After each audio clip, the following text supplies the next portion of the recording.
একটি ছোট্ট গ্রামে রাফি নামের এক ছেলে থাকত। সে খুব শান্ত আর ভদ্র ছিল, কিন্তু নিজের মধ্যে এক অদ্ভুত ভয় লুকিয়ে রাখত। সে কখনো কারো কাছে সাহায্য চাইতে পারত না। কোনো কাজ কঠিন মনে হলে সে চুপচাপ বসে থাকত। মনে করত, আমি পারবো না, আমাকে কেউ বুঝবে না। একদিন স্কুলের শিক্ষক একটি প্রতিযোগিতার ঘোষণা দিলেন, যে নিজে একটি সুন্দর গল্প লিখে জমা দেবে তাকে পুরস্কৃত করা হবে।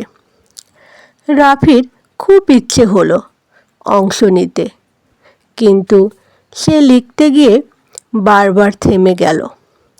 তার মাথায় অনেক ভাবনা আসতো, কিন্তু সে সেগুলো সাজাতে পারত না। কয়েকদিন কেটে গেল।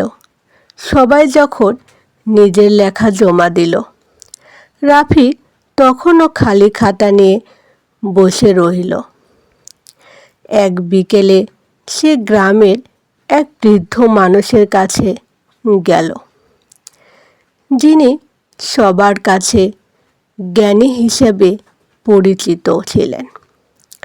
রাফি লজ্জা পেয়ে প্রথমে কিছু বলতে পারছিল না, কিন্তু শেষমেশ সাহস করে বলল, দাদু, আমি একটা গল্প লিখতে চাই, কিন্তু পারছি না।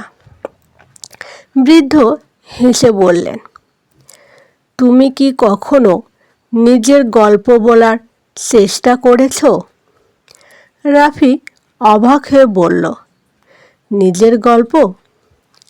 বৃদ্ধ বললেন, হ্যাঁ, তোমার ভয়, তোমার ইচ্ছা, এসবই তো গল্প।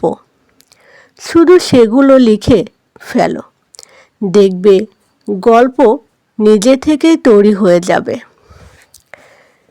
এই কথা শুনে রাফি মনে যেন নতুন আলো জ্বলে উঠল। সেদিন রাতে সে ঘরে ফিরে নিজের অনুভূতির কথা লিখতে শুরু করল।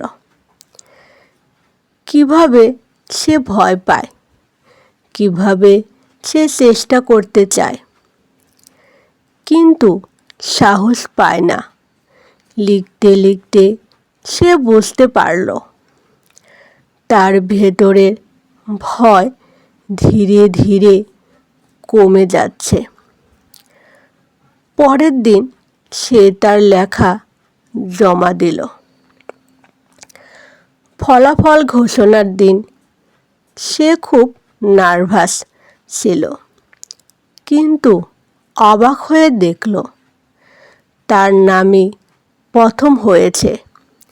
শিক্ষক বললেন, এই গল্পটি শুধু একটি গল্প নয়, এটি সাহসের গল্প। সেই দিন থেকে রাফি বুঝতে পারল, সাহায্য চাইতে লজ্জা নেই, বরং সেটাই সাহসের শুরু। আর নিজের গল্প বলার মধ্যেই লুকিয়ে থাকে সবচেয়ে বড় শক্তি।